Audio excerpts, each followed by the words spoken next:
Hello, everyone. This is Rockcran, the Cosmic Boy of the Legion of Superheroes. And I got a comic book video to talk about. It's not really about a comic book, though. It's about comic book professionals.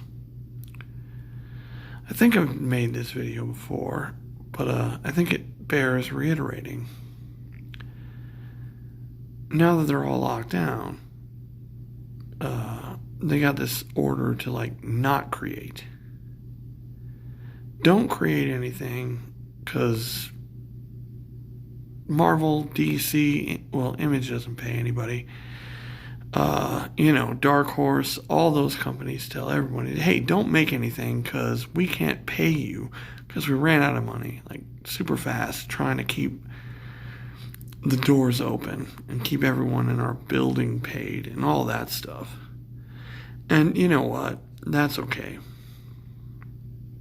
I understand why, right? I mean, Marvel's backed by a humongous company called Disney, and Warner Brothers is backed by a humongous company called, or not Warner Brothers even, it's DC Comics. Used to be Warner Brothers, now it's AT&T, and a lot of people have been speculating that AT&T is going to shut down DC Comics, and I don't know. On the day that happens, I think I storm AT&T and kill everybody. I mean, that's a joke, right? But DC Comics has been a humongous part of my life since I was 10 years old. New Teen Titans, Legion of Superheroes, Batman and the Outsiders, Justice League, just... If AT&T wants to shut them down because they're not making any money, well, you know why they're not making any money? Because they're not putting out any product that anybody wants to read. I'm not going to blame Scott Snyder, but I think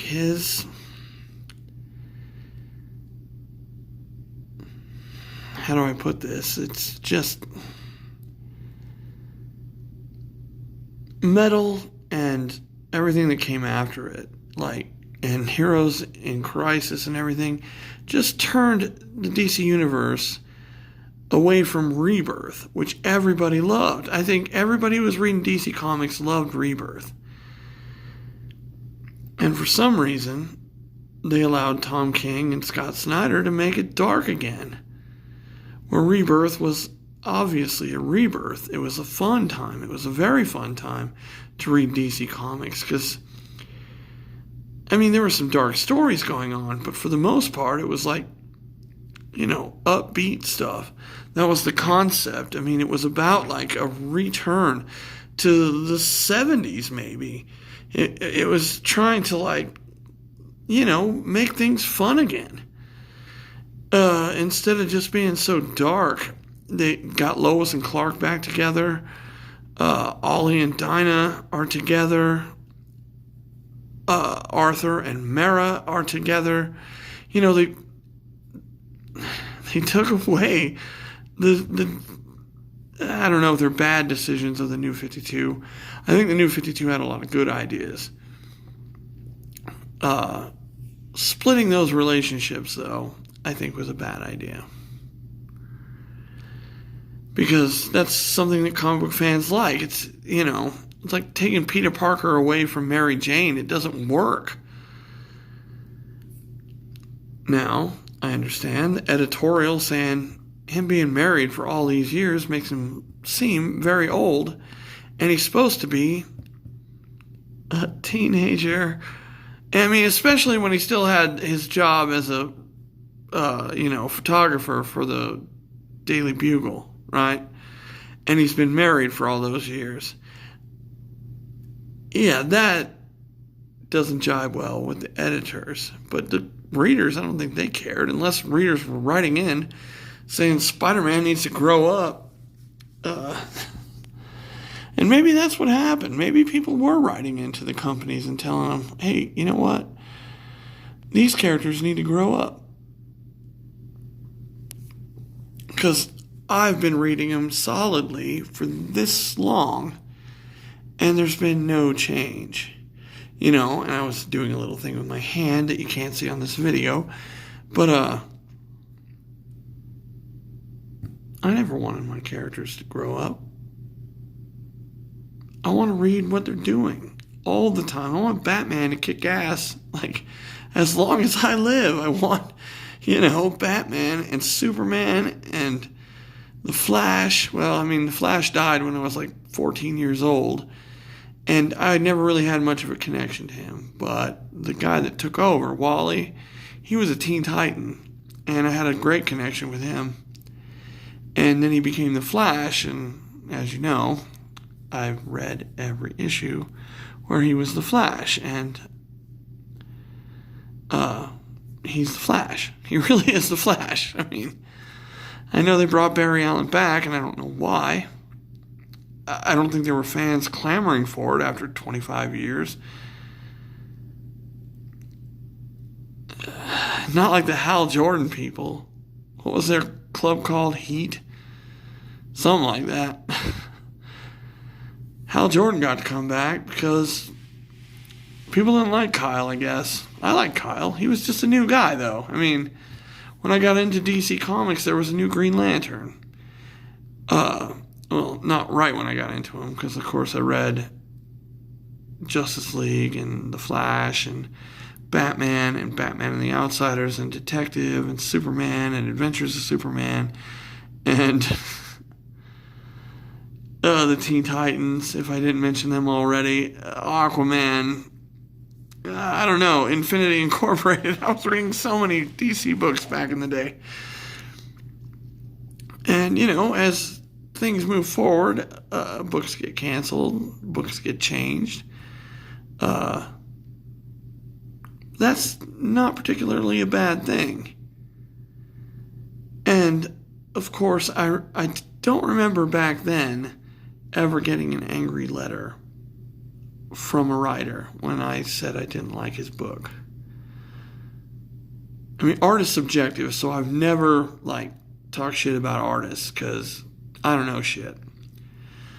I took 2 years of art class in high school, but that doesn't entitle me to tell an artist he sucks. But writing, I can read. I know when a book sucks. And I have written letters in the past to the editor of comic books, and I never got an angry response or told me to fuck off. And this is back in the days of snail mail.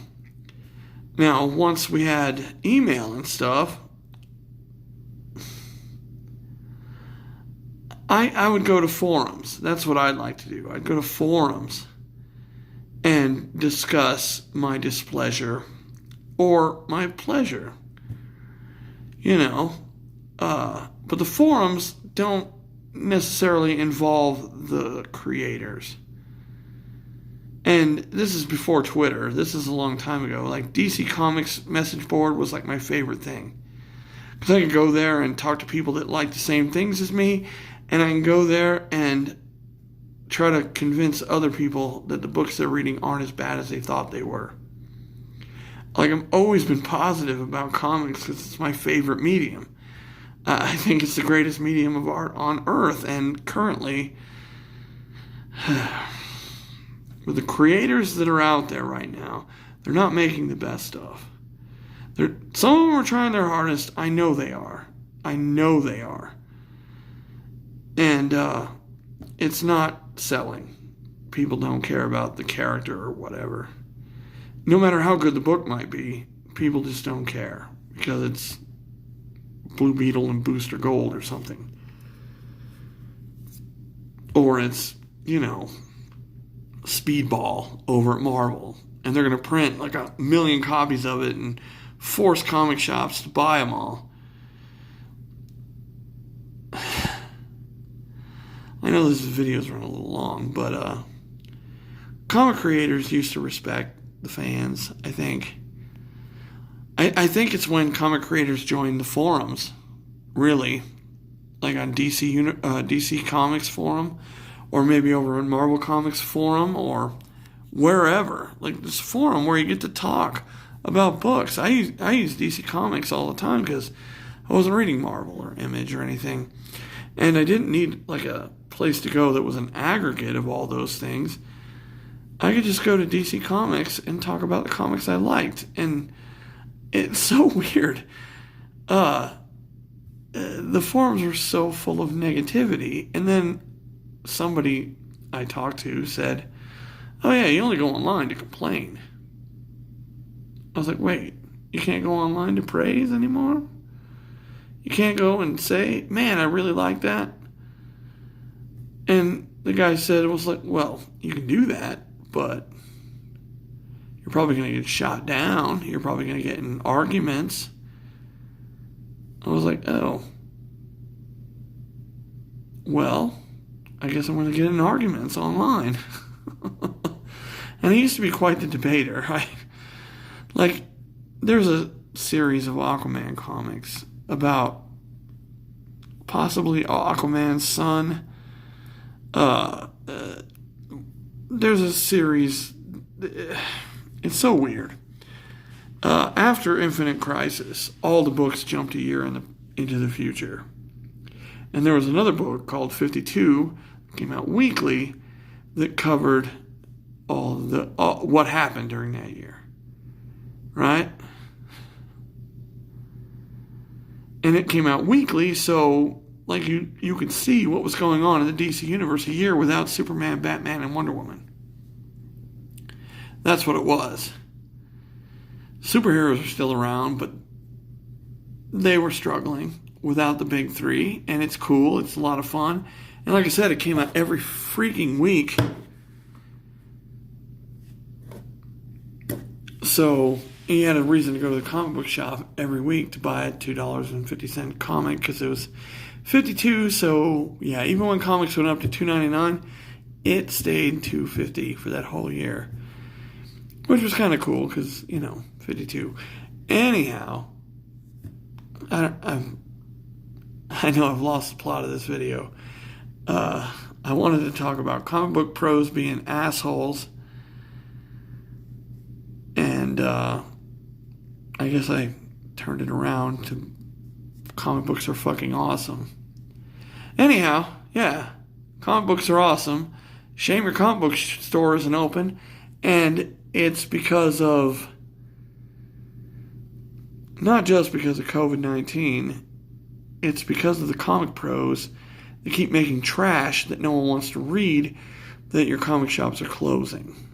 When my comic shop closed, there was so much shit I wanted to read, and I couldn't get it. I had to drive all the way to Phoenix, Arizona to get my comic books, and they wouldn't even give me a subscription box. At Atomic Comics, those motherfuckers.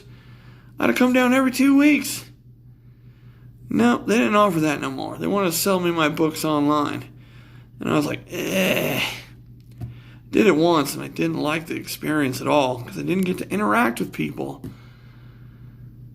It's part of the fun of going to the comic book stores, interacting with people. But they wouldn't give me a box where I could come down every 2 weeks and pick up my comics. I'm sure there must have been a comic shop in Phoenix that would have let me do that, but I just stopped. I just stopped reading comics. And I'd been a fan for 25 years at that point, I think. Let's see, like 1982 to 2009. Someone out there do the math. But I just stopped buying comics. And I got really, really, really heavily into video games. But that's another video. I hope y'all enjoyed this one. Comic pros didn't always suck, but they do now. Not all of them, of course. Still good people out there. I can't name names because then anybody who sees this video might be thinking like, oh, we got to bring that guy into the fold and ruin him as well or her as well because it's all the network of, I don't know, pick up a modern comic and look at approved body type for women, they can't be sexy anymore. women aren't allowed to be sexy anymore in Marvel Comics. And it looks like that's happening over at DC too. Wonder Woman looks like a fucking, I don't know, like she's got no curves at all anymore. And why is this the new standard? They used to be something you would aspire for. You know, it's like, oh wow, look at Cyclops. He's built like a brick shithouse. I want to have a body like that, even if I can't have his powers. I want to look like that dude because, for one, I'm tall like him. I share a hair color with him. And I have leadership qualities. I want to be Cyclops. You know, not me personally, but the concept is pure. And there were black characters. There's always been black characters in comics. It's so stupid. The way they try to virtue signal. And I got another video in mind. But anyways, this has run way too long. Comics are great. Comic pros need to get off Twitter. Fragaboom.